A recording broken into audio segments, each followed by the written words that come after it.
We'll let the music and these words draw us into center. Yes, I am here to love.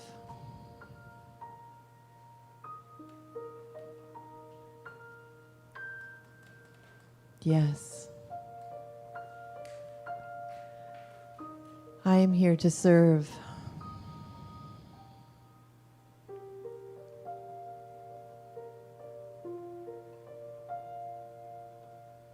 Yes, I am here to be the love of God.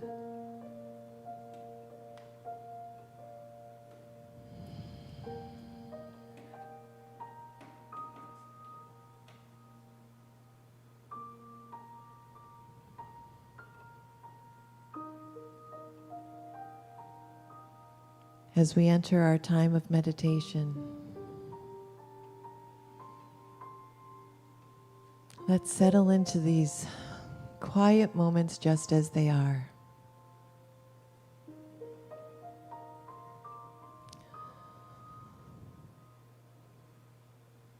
Let your body settle and soften.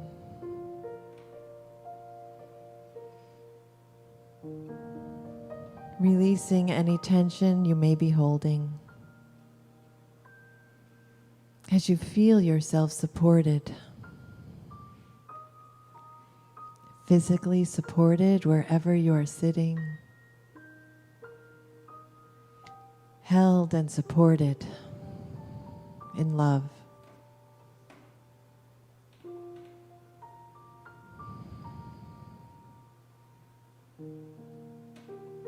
Sense your breath flowing in your body, in and out. Your breath, the breath of the universe, the breath of God.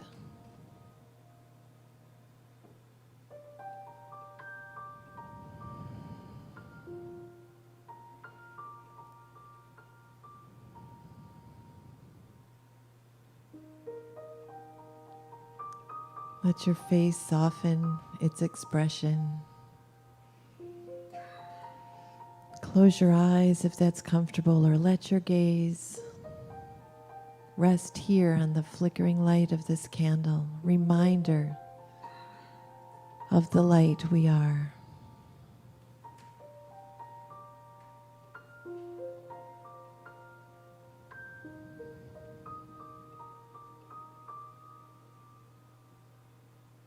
Breathing in, breathing out.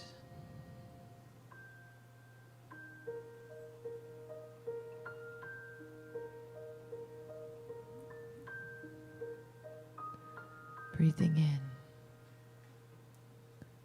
breathing out.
Breath of God moving in us.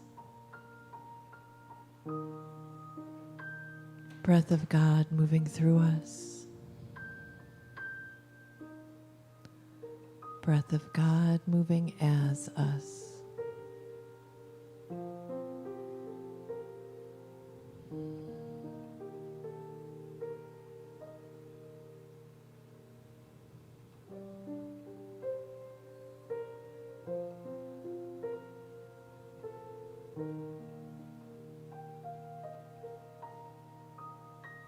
Yes, I am here to love.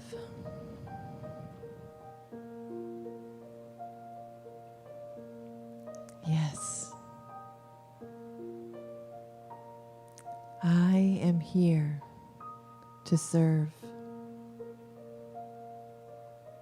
Yes, I am here to be. To be. To be the love of God.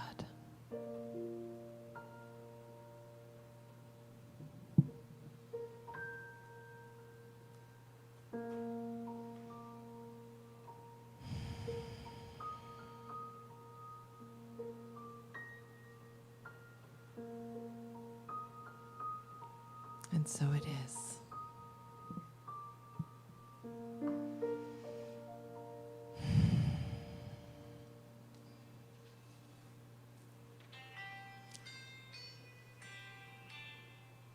OMG, I have to get this. It's God calling. Oh, hey. Yeah, thanks for your patience with our game of phone tag. I loved your voicemail the other day. The stars singing totally blew my mind. Okay, yeah, I'll remind us. Yeah, thank you so much for calling. Okay, I love you too.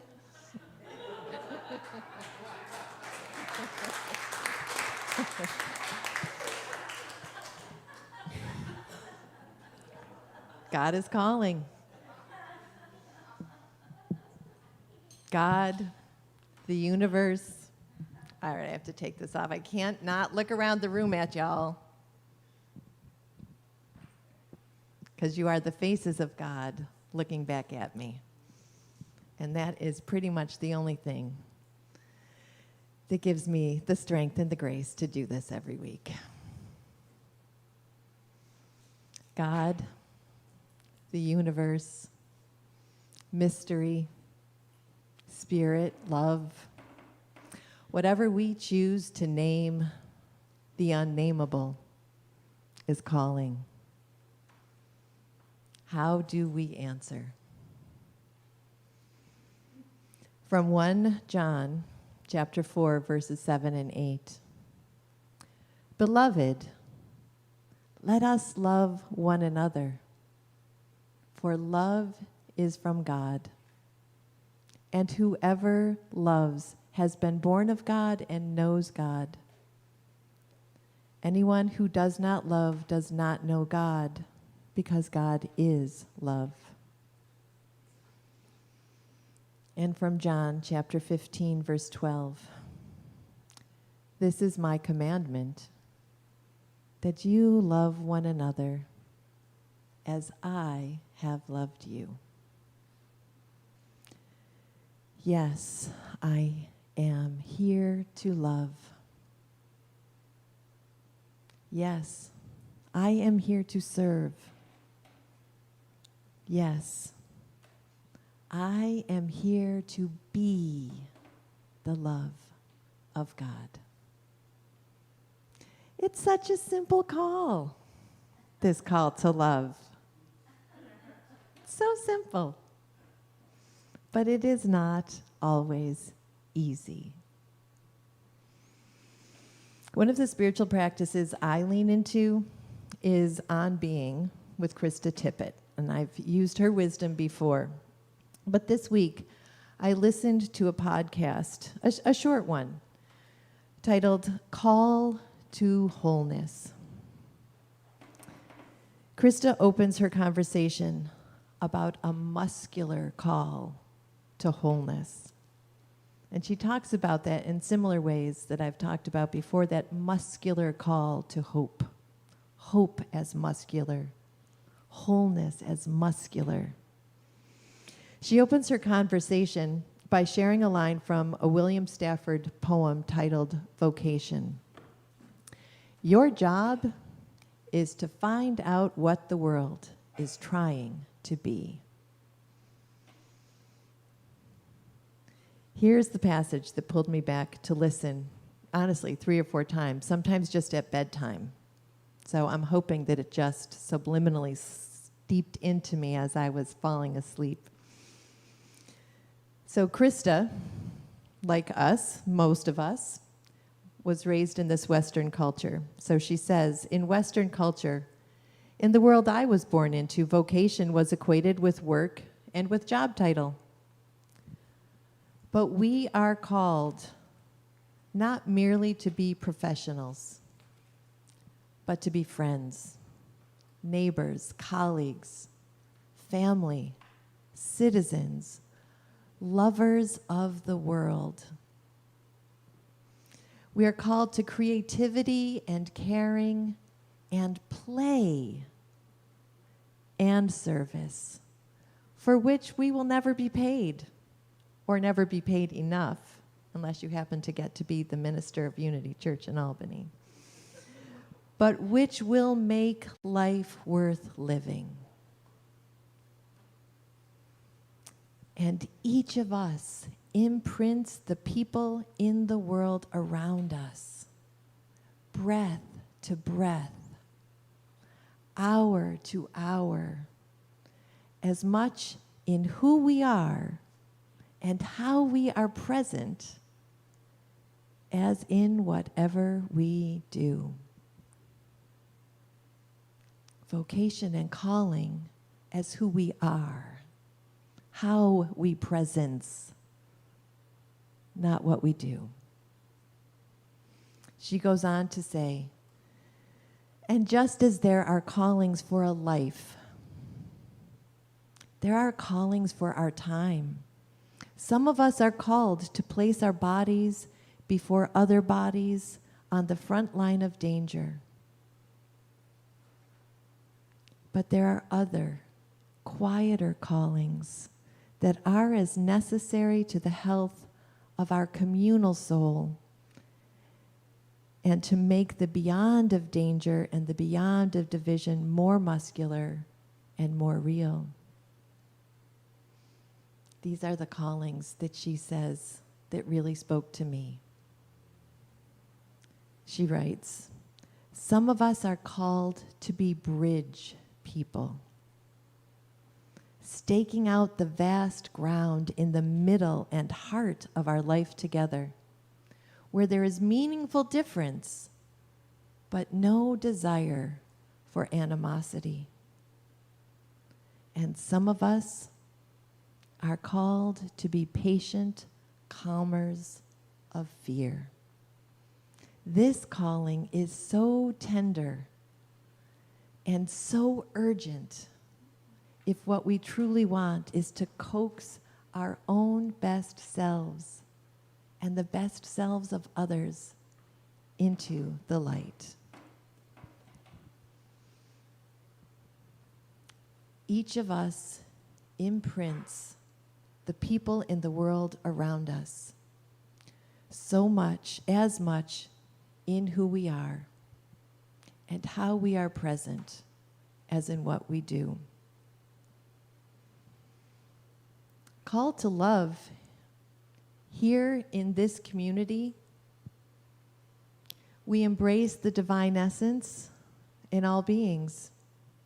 There is no separation between us and spirit, between us and others. There is no other. We are one in divine mind, in divine heart, and separation is an illusion. And, because I'm a huge fan of paradox, and we are unique, unrepeatable, fully, if temporarily, thank you, Jim, human expressions. Unrepeatable human expressions of divine mind and divine heart. I am not called to be Roger. Roger is called to be Roger. I am called to be Brigid. We are each called to discover what our purpose is in being here. There are callings for a life. I have the good fortune of being friends with a friend of my mom and dad, Sister Rose Quilter. I think she's 85. When she was 75, she felt God calling, at the age of 75, to go and live in the border town, in a border town in Mexico, in Texas, between Mexico and Texas. At 75, called to go be of service.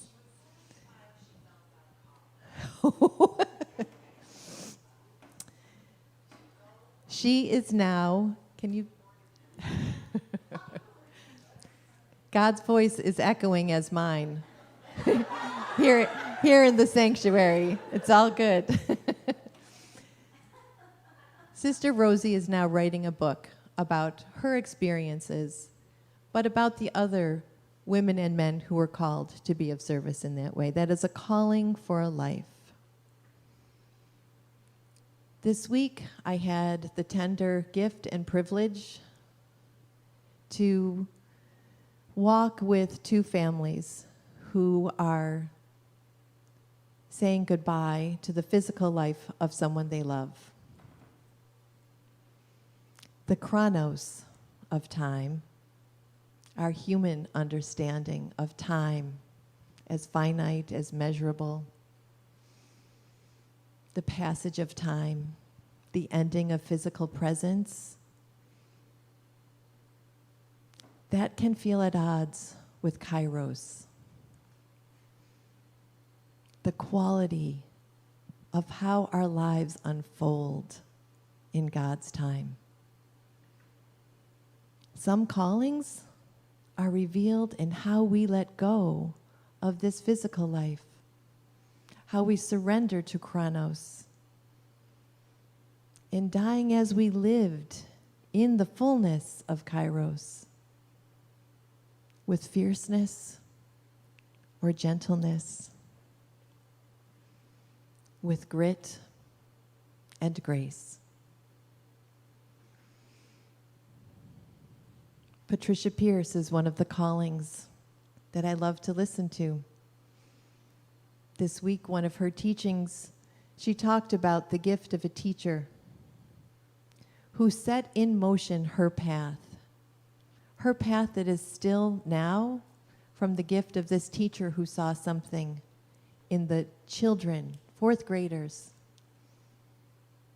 She saw their unrepeatable uniqueness and treasured that and helped them say yes to how God was calling, and that has played through in Patricia's life.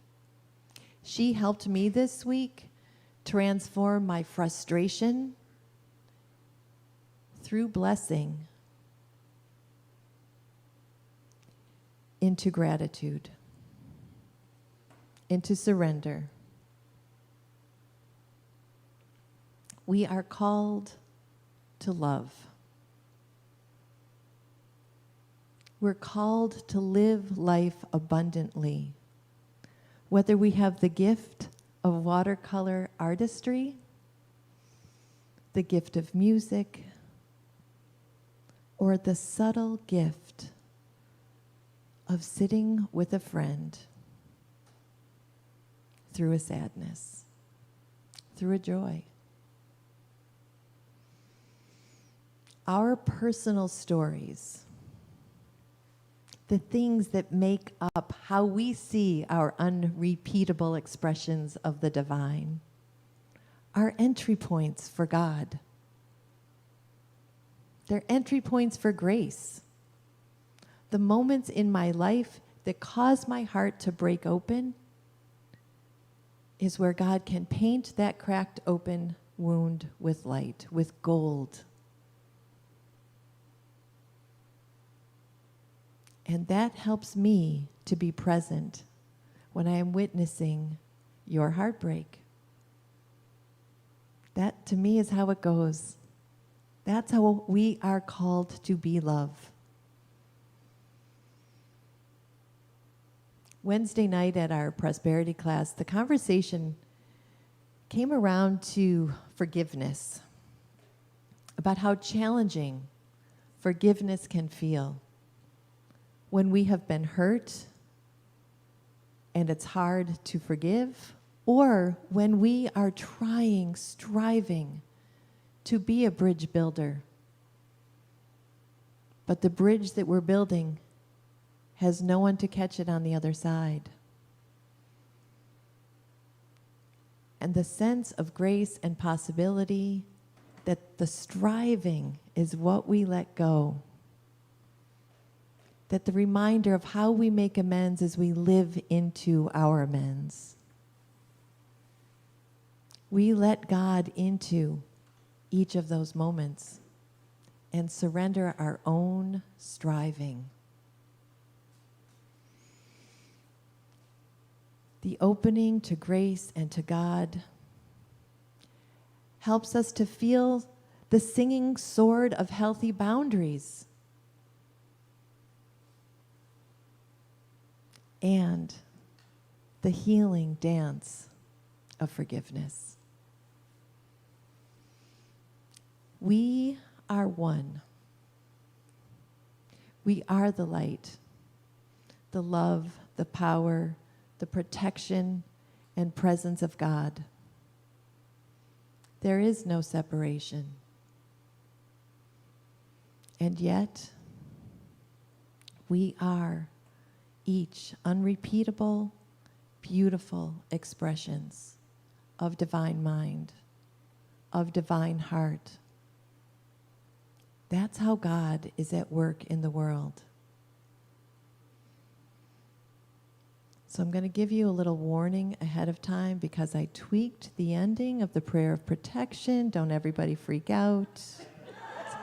It's very much tied into this talk. It doesn't have to stay forever. Just saying. I look around this room and I sense your presence out there in the ethers, in the mundane miracle of technology.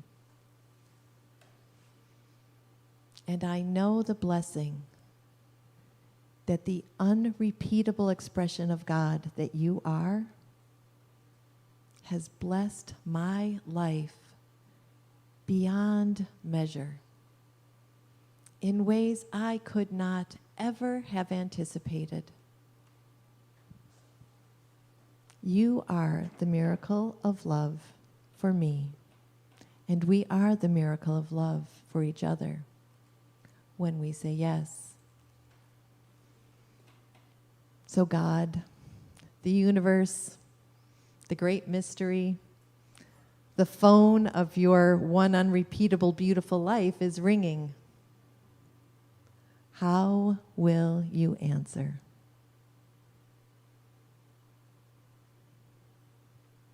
Amen.